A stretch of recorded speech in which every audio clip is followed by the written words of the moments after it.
around. All right. All right, it's going. We got a half an hour, buddy. Let's start. If you want to start with UAP, let's do that. Let's do it. UAPs. What have you been watching? Is the question. I haven't really watched anything new in a while. No. Gotta have something.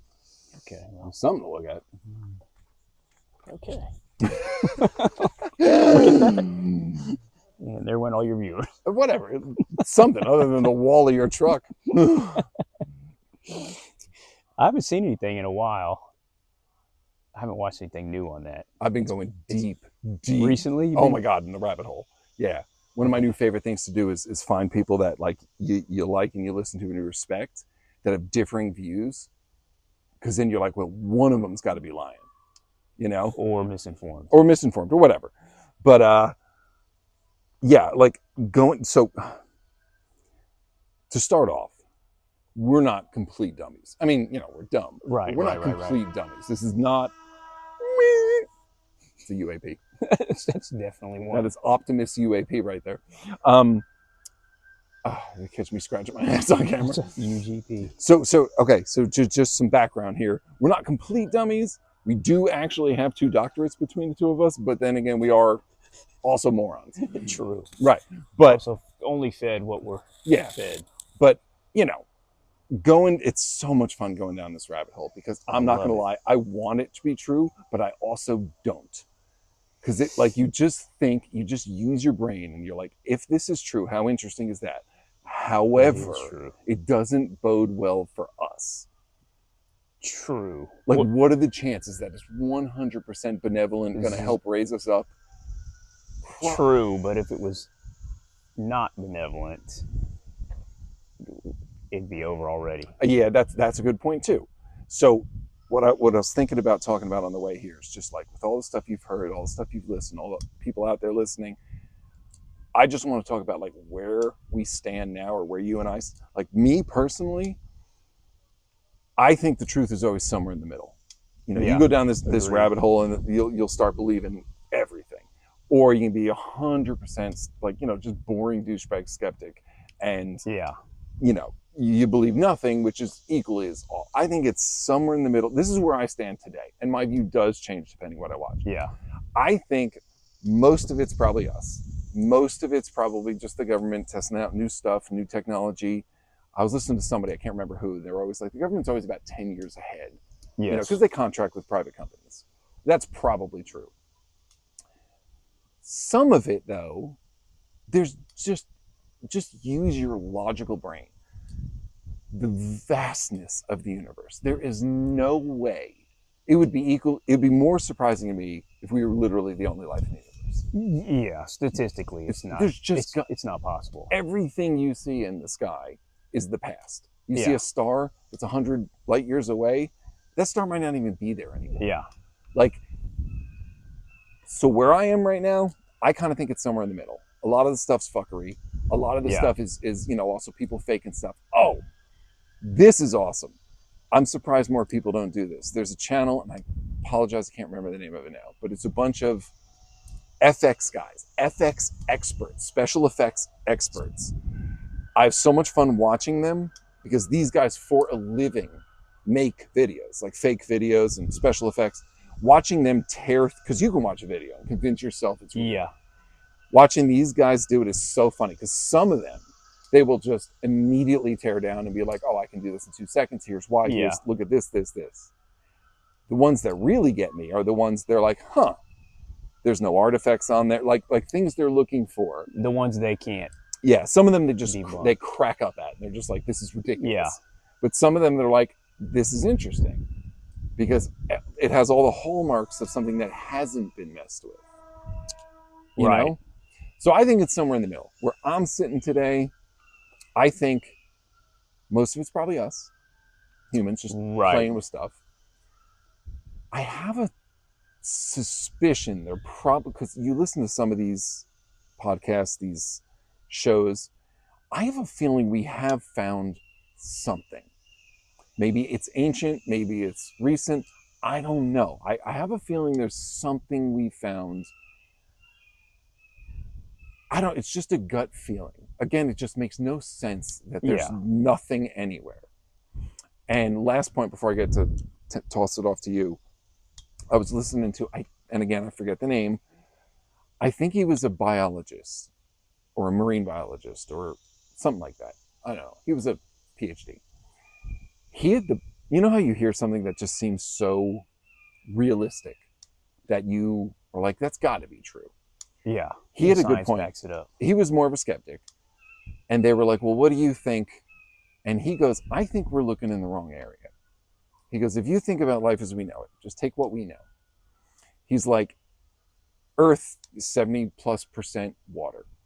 He goes, it's really weird that we're on land.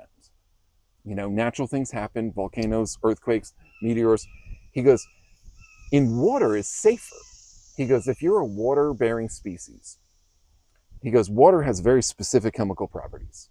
You know, and you don't want it frozen because you can't move. You don't want it boiling because it's not water anymore.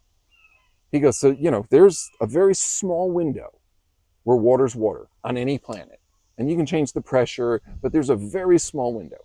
He goes, so it would make sense to me. He goes, if you're an intelligent species, and maybe you're not evolved for water, but you'd want to evolve for water, because then you can go to any planet with liquid water, and that water will be between this range. He goes, if you're a land-bearing species, planets vary wildly in thousands of degree differences. And he goes, that wouldn't be good for you, not just for exploring, but for safety. He goes, but let's say you are living in the water. You need water, even if you're not breathing it, and you're just like in shelters or whatever. He goes, you can go to any planet that has liquid water, and it's going to be within that range. Plus, he goes, there's all the safety of meteor hits the planet, much better chances of surviving under. You can shoot a bullet into water and be a couple of feet down. It's not going to hit you. Yeah. You know, it protects you against radiation. And that blew, I was like, that is brilliant. I mean, life we think started in water. Why wouldn't it evolve in water? Or even if you were land-based, you'd kind of want to get back just for safety. Yeah. And like, if this planet just got nuked, everything's going to die on the ground. So he goes, he's not a believer, but he goes, I think we're looking in the wrong direction. He goes, we should be looking in the sea. Whether it's something that's always been here, something that just got here, something, he goes, For something more advanced. And we know nothing about the ocean. So that just blew my mind, because I was like, that makes sense. Even if we as humans evolve, we probably eventually will want to go into water for safety. You know? What do you think about that? That's unbelievable. I know. Some of that. You're a 64-year-old man. You're really doing things. But yeah, so where you stand? All right, step in front of the camera. No, I hadn't thought about that in particular. However, yeah, it makes sense. Why would the most dominant, what we think is the most dominant life on the planet, the most evolved, be on land when it's in the minority? Right? Doesn't make sense. And that's where everything started. So that makes sense. But what he was saying about other planets, what we know of other planets is teeny tiny. But in our solar system, there's how many other planets that have liquid water in abundance that we know of? And that keeps changing. They keep thinking it's just us, and then now it's Mars has ice. Yeah. But, liquid, it's probably further down again for protection. Even if the planet blew its atmosphere off, you go further enough underground with the right conditions, just pressure alone, you can have it. I think they think like there's moons off Jupiter that may have it, or frozen. Right. We don't know is the point. And he was just within the framework of what we know. Yeah. What we know. So even if, a planet doesn't have it on the surface, it might be underground. Right. That's the whole point. Even when it becomes inhospitable at the surface, you may still have living conditions. Right. He just thinks we're looking in the wrong direction. Yeah. Which is true, but what we know of our planets and solar system, there's not a lot of liquid water. So on the other end of it, it would make sense. I don't know if it would make sense scientifically, but it would be better, more beneficial if you're talking going to other planets for somebody who was evolved on land versus water. But I mean, I totally agree that, because we know so little. I actually looked this up recently, and it was anywhere between as far as how much of water on our planet is explored or known, and it was anywhere between 1% and like 23%. And I was like, I've never heard it 23%, but somewhere in that range. Either way, Yeah. it's so little. It's so little. And there's, I keep seeing things too. Again, what do you believe? I don't know, but of new species being a giant species, Oh, and yeah. this, that, and the other thing that live where we don't even know. Yeah, they found bacteria coming out of volcanic vents underwater. Yeah. And they're like, there's no way. I don't know how hot, 1,500 degrees. Like thermophiles? Yeah, something like that. Yeah, the giant squid was science fiction until they... Extremophiles? That's what they're called. Extremophiles. The giant squid was science fiction until they found one. Yeah. And then, and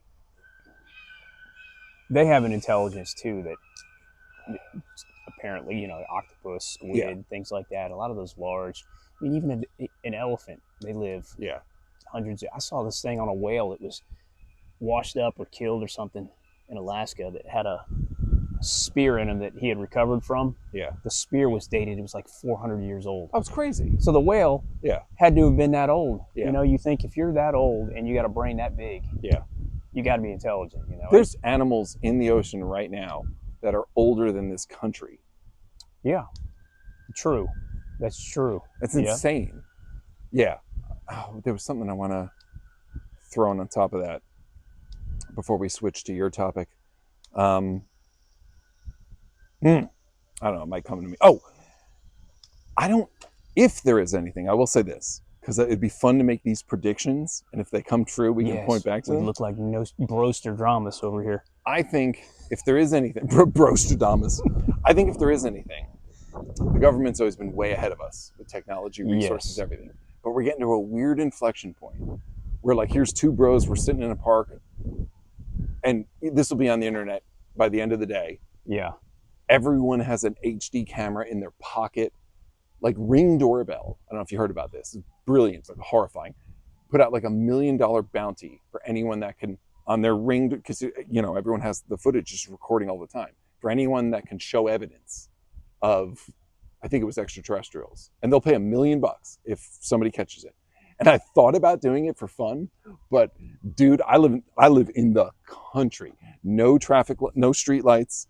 Like, you go on my porch at night, if the porch light's not on, it is jet black. Oh, that's awesome. And I've thought about putting one up, but I gotta be honest with you, I don't want to see what's on that camera late at night. like even if it's just creepy people, like, I don't want to see this when I'm looking at the footage in the middle of the night. Yeah. What if you see some eyeballs pop in there? Are you sleeping in there? Like, I don't want to see that. But I will say this. What would that be? I sit on the porch a lot late at night and just do my crazy thinking. And the shit I hear from the forest all around me, most of it, I'm sure all of it's just animals. But like, when we first moved there, my lady and I, we would hear predator at night. We'd hear like, ta, ta, ta, ta, ta, ta, ta. And I had to look it up, and it's some sort of like woodpecker or something like that, or crane. I think it was a crane or something like that. But I'm like, I've never seen that bird. It might be nocturnal. Yeah. But she started telling me these creepy stories of like cryptids and skinwalkers. And she's like, because she goes down a different rabbit hole. And she's like, if you ever hear something, like someone talking to you, and just you can't acknowledge it. And, so she'll fuck with me. I'll be on the porch and she'll come outside in the back and she'll be like, hello. And you'll just hear me on the porch going, nope, nope, nope. Because if you acknowledge it, you're inviting it in? Apparently, it's looking for that engagement. If you ignore it, it'll like walk away. Like those little children that were going around asking for whatever. Even if it's just legitimately an animal that's learned to mimic, it's still creepy. Yeah. But like, we have these lights in the backyard that she installed for the dogs. So, when they're in the backyard, it's mostly to scare coyotes away. Yeah. But they're triggered by motion. And sometimes I'll be sitting on the porch, she's asleep, dogs are asleep, and out of the corner of my eye, I'll see a light trip on, which is obviously an animal. Yeah. But I'll look and there's nothing. And they're kind of, it's not like a butterfly can trip them. You'd have to be at least like 40 pounds to like walk by. But I don't know. Anyway, the point is, I just hear some weird shit. And so I decided, I was like, I should do this doorbell thing. I just don't want to see what's on there. It's just straight up gray, walks up to your door, knocks on the door. Oh my Because God. look, I broke down the ships in the woods. Oh my God. Can you give me some? But like my point to that whole thing was, I think technology is getting to the point where if there is anything, they're not going to be able to hide it much longer because people have their phones out all the time. Now, granted, they're not paying attention to what's going on around them. They're always looking at their phone, but people have doorbells now. They're wiring up their house. It's going to get to the point where something's going to get caught somewhere, you know? Honestly, I'd believe it more if it came from the public. Like if the government came out today and Oh was yeah, like, "This yeah, shit's real," I wouldn't believe any of it. yeah. You know? But yeah, let me Uh, see how far in we are. we Yeah, we're about halfway. we keep rolling on this if you want, but either way, because I was gonna say I used to kind of think that like, why is every UFO video shot on a Shitty phone. 1970s camcorder? Yeah. You know, if it was real then, it's Yeah. real now. And Yeah. but then you see or you hear about, I guess, things where these things materialize and then dematerialize. Yeah. And so part of it has, and plus what you were talking about earlier too, is that, David Greer. Oh yeah, yeah. He's one of the ones I listen to, and I used to think he was 100% legit, but start listening to Lou Elizondo. It's Luis or Lou Elizondo. Yeah, I've heard that name. They're too. at odds with each other. So, and, yeah. Well, I think they're on one extreme or the other. Yeah, You kind of find yourself down a rabbit hole. Yeah, and he's basically of the opinion that everything we see nowadays is government. Yeah, and it could be. And I tend to lean more towards that side of it. Yeah. This is, like you said, they're decades ahead of us.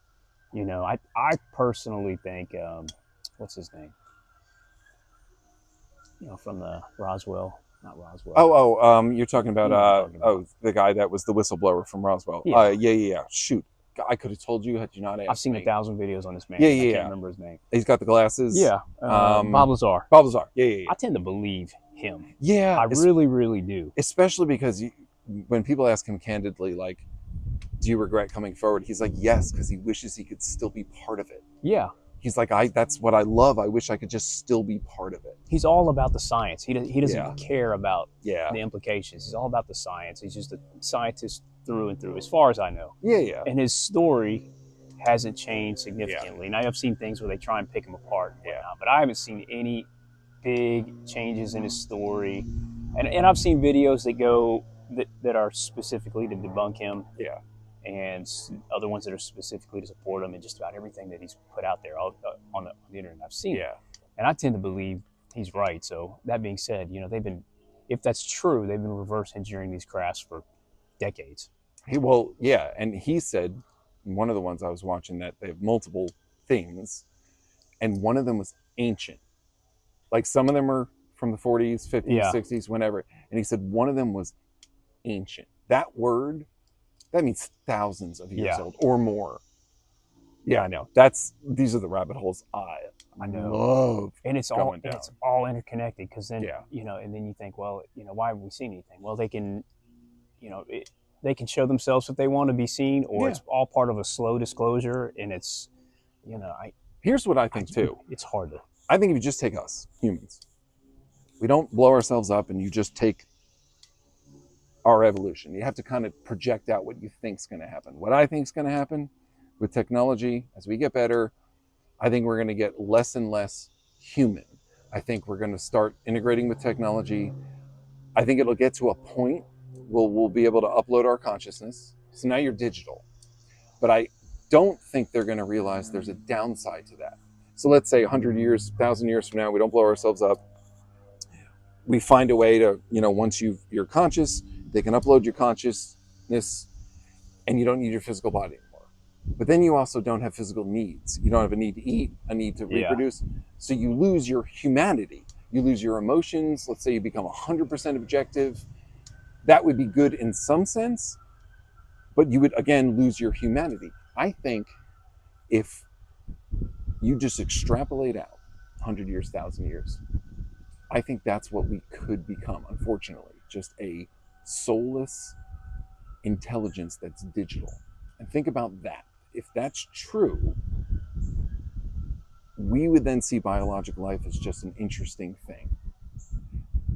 I kind of think if there is anything, they're at that stage.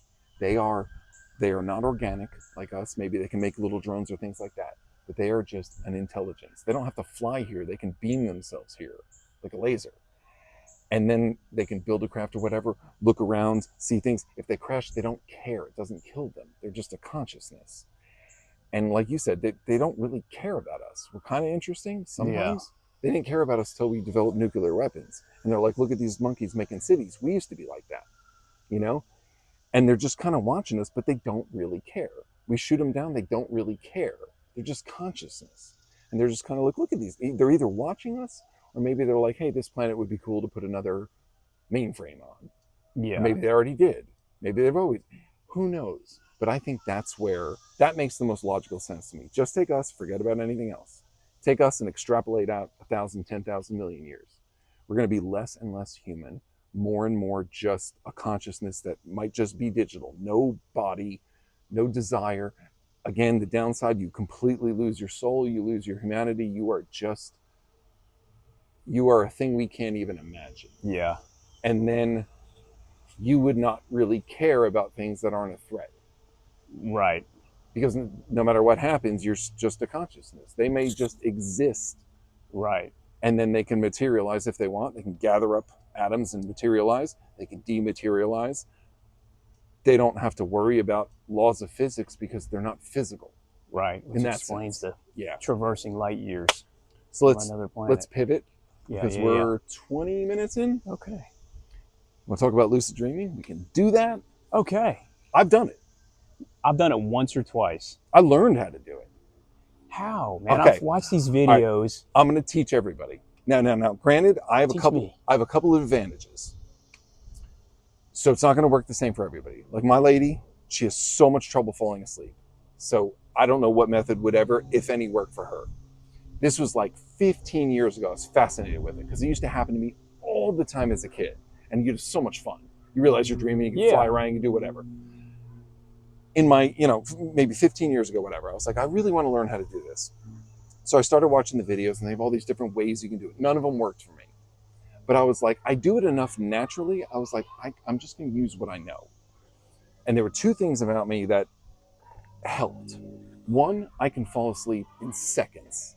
Right. Because I don't sleep well. I fall asleep super quickly. And if you wake me up, I can fall right back asleep like that.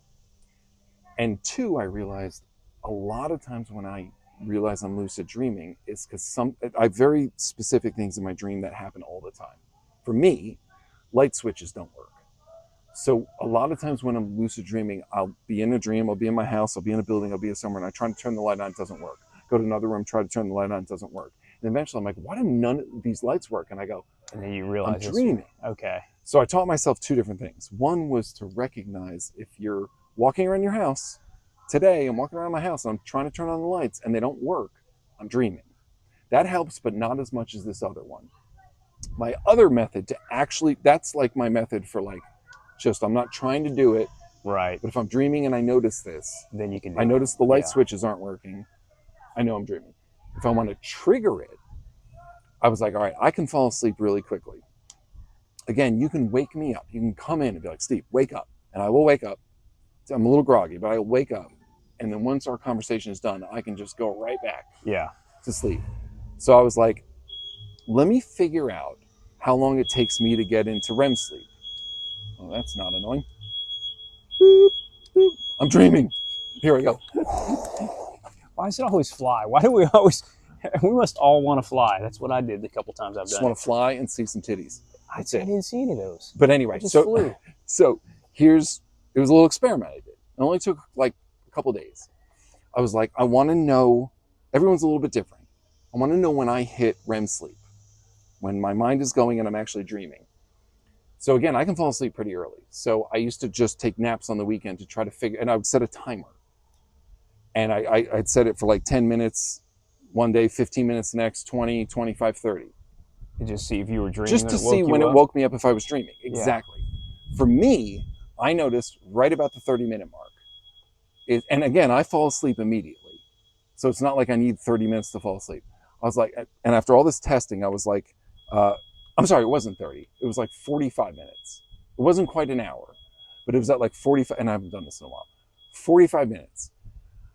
So what I would do was, if I wanted to try it, I would, and again, this is after a number of times doing this. Yeah. And enough times at 45 minutes, I'd woken up right in the middle of a dream. I was like, all right, that's my marker. Yeah.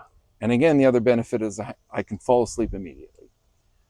So I would literally get all comfortable, take a nap, set my alarm on my phone for 45 minutes. And this was critical. If I woke up, and I wake up immediately, and I knew I was in the middle of a dream, I would immediately try to go back to sleep, but pull myself down, like remember what I was dreaming about. Okay. Yeah. And I would immediately lay back down and just try to go right back there. And I'd say about 50% of the time, I was able to go right back into it. And know that you were. And literally just be like, I'm dreaming. I'm back in here. Okay. That's how I did it and can still do it. Yeah, about 50% of the time. I found out when I'm dreaming. But again, my advantage is I can fall asleep really quickly. I know that's a huge advantage.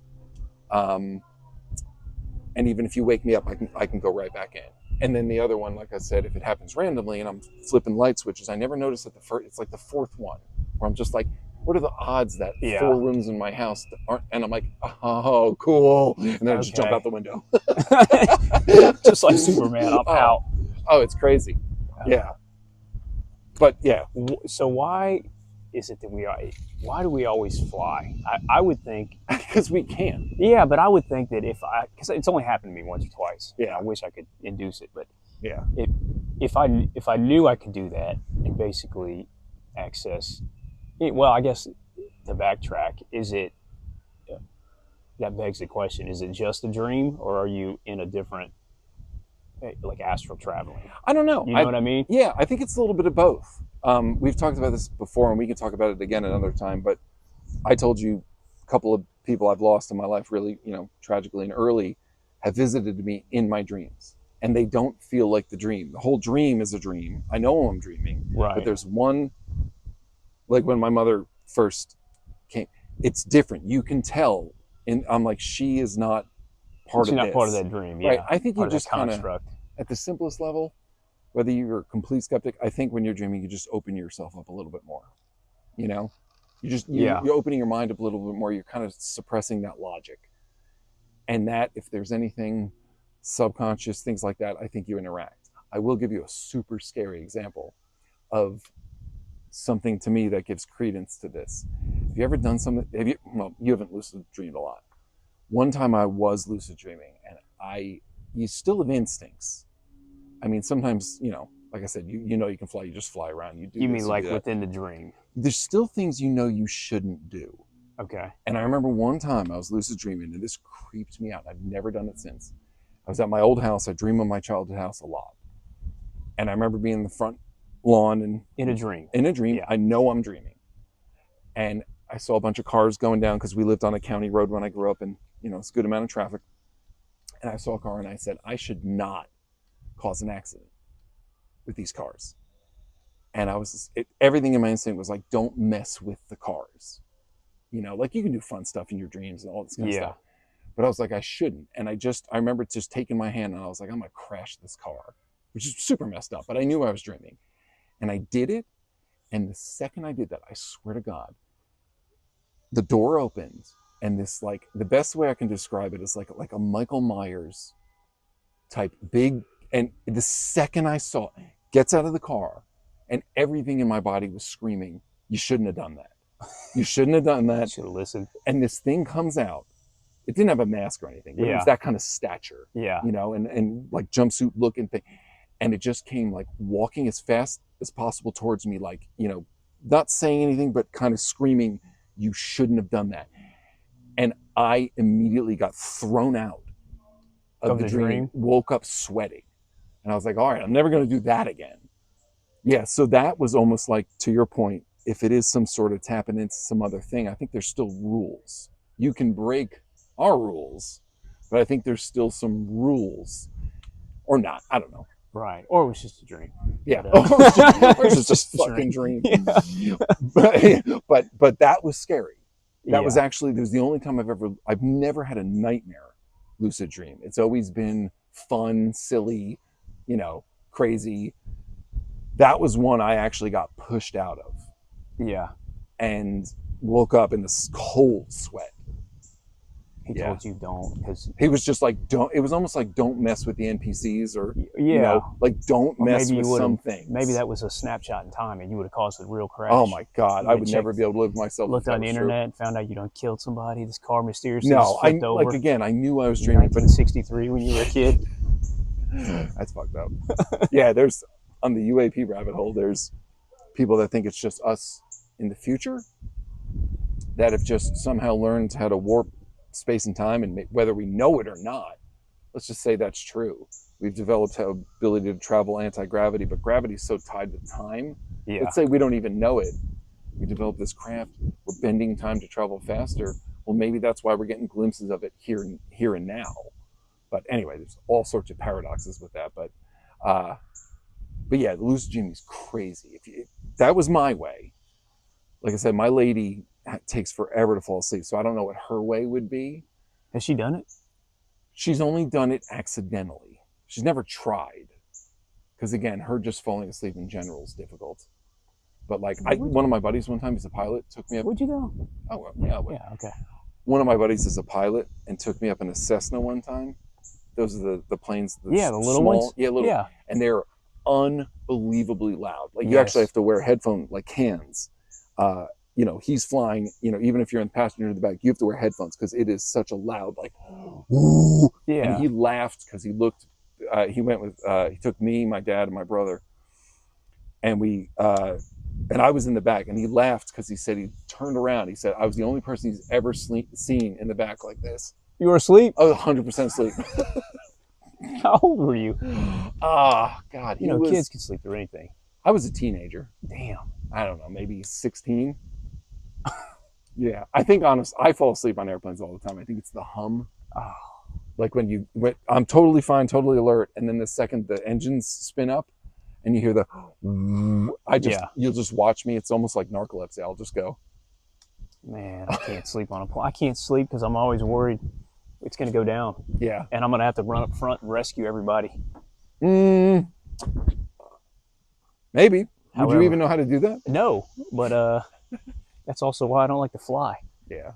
Because I realize that, it's a control thing. Yeah. I'm like, I don't know who this person is. You don't even get to know. see who it is. But I don't know this man. I hate to break your mind, but that happens every time you get on the highway. You are surrounded by tons of steel controlled by other people that you have. True. You have to just put that out of your mind. I know. Like, you gotta trust. Yeah. I've never had a problem flying until one day my crazy brain was thinking too much, and I'm sitting in my seat. And I never thought, you just literally think about just, you're in a seat, you're going where you need to go, until I literally was like, I'm thousands of feet in the air. Below me is nothing. And then I couldn't get it out of my head. And then I actually got Did you get nervous? I did, until I convinced myself. I was like, stop. My pilot friend, actually, I asked him, he's, again, commercial airline pilot now. And I was like, I couldn't personally have a job where, we kind of do already, but yeah, not like this. Like, I was like, how do you take off knowing there's 2, 3, 4, 500 people that you are responsible for? And he said they're actually trained to think of the cockpit as the only part of the plane, and that everyone else is just coming for the ride, but don't think about the people, the souls. We're just think cargo. about it's just me, my co-pilot, navigator, whatever setup they have now. He's like, we're actually trained to just think, I need to do my job, so me and my co-pilot will get there safely. Because he goes, you can't. If you start thinking about the 300 people behind you, he goes, it's overwhelming. So he goes, they're trained to think of that cockpit room as like, that is the plane. And it's so safe, relatively. Yeah. I know all that Boeing shit going on now. One guy was making me laugh. Those Boeing whistleblowers who keep getting knocked off. Yeah. He goes, being a, what did he say? He was like, being a Boeing whistleblower is more dangerous than being a lava taste tester. I think it was Penguin Zero. He's one of my favorite I don't know who guys. that is, but that's awesome. Oh, he's this young dude. He just does things like this, mostly him. Yeah. Just ranting. Love that. He's so funny. he was like, yeah, it's more dangerous than like a lava taste tester. Yeah, I mean, come on, what are the odds? I know. Two whistleblowers, both dead. Are they suiciding themselves? One was quote unquote, a suicide. Yeah. The second one got a rare lethal infection. Oh. Out of nowhere. Wow. Right. It happens occasionally. It's convenient. Yeah. Right? It's super convenient. I mean, you're 100%. Like, I mean, that's just, yeah. And we all just ignore it. Yeah. He tripped and a stick went through his eye socket and died. It was weird. Right. It just happens sometimes. Oh, yeah. I know. Some of that stuff is, like I said, these rabbit holes you go down. But then also, I'm going to say this, because this just happened. The internet is so messed up. Not just the internet, the news, everything. You never know what to believe. Do you hear the Haktua girl? Okay, no. I know you're not really. There was a girl, blew up on TikTok, YouTube, all of these things. She wasn't really even doing anything. Somebody was interviewing her and she made this offhanded comment. She was drunk, young girl. Looks like she's early 20s. Made a joke about, you got a Haktua. She's talking about spitting on a guy's, dick. Whatever. Oh, yeah. Blew up. I mean, she's literally got like managers, agents, all this shit now. But when it first happened, and it went super, super viral, these stories came out. It was like, oh, she's a kindergartner teacher, whatever. She got fired. Her dad's a preacher. And this is like, a month or two ago. So? And everyone's in outrage. They're like, oh, how could she lose her job for that? It's ridiculous. Yeah. She's having fun. And then, she starts actually now interviewing. Yeah. Because now she's trying to, do something with it. So good for her. And not a kindergarten teacher. She worked in a spring factory. Dad's not a preacher. It's all bullshit. Yeah. And this was being reported everywhere. Why? They're just trying to make a story out of it? I think people just try to make stories out of shit. Because it makes it more engaging. Dramatic, yeah. Yeah, like, oh my God, look at this chick. She did this thing. Teacher. Huh? This kindergarten teacher. Yeah. And in her interview, she's like, no. She's like, I work at a spring factory. And they're like, is your dad a preacher? She's like, could not be the furthest thing from a preacher. Let's have good knob bobbing technique. That's all. I know. All I'm thinking is this girl likes to spit on penises. Good for her. She's making the world a better place. This ain't Angel. She's doing the Lord's work. She's an angel. Out there. I know. You know what I mean? Everyone's curious to see what she does with her life. I know. Who cares? The shit that was one of the topics. I was like, let's talk about some of this. Let's spit on wieners? Well, not that in particular. That didn't come up. But let's see your searches. Yeah, but because I don't keep up with this, but the social media trends and stuff. Yeah.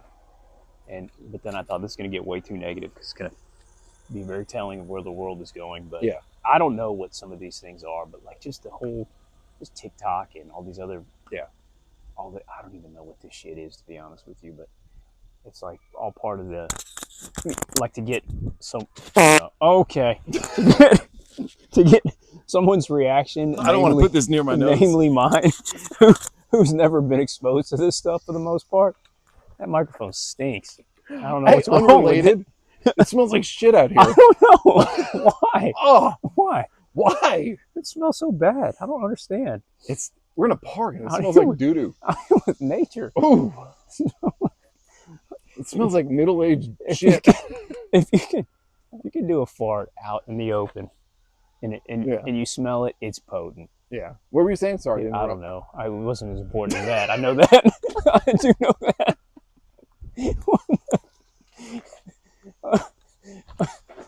Whatever it was. Oh, son, I just caught a hit of something. We're in open air. How's it smell? There's no way that's the same one. That was 45 seconds ago. No, that was... You doubt my abilities. That thing.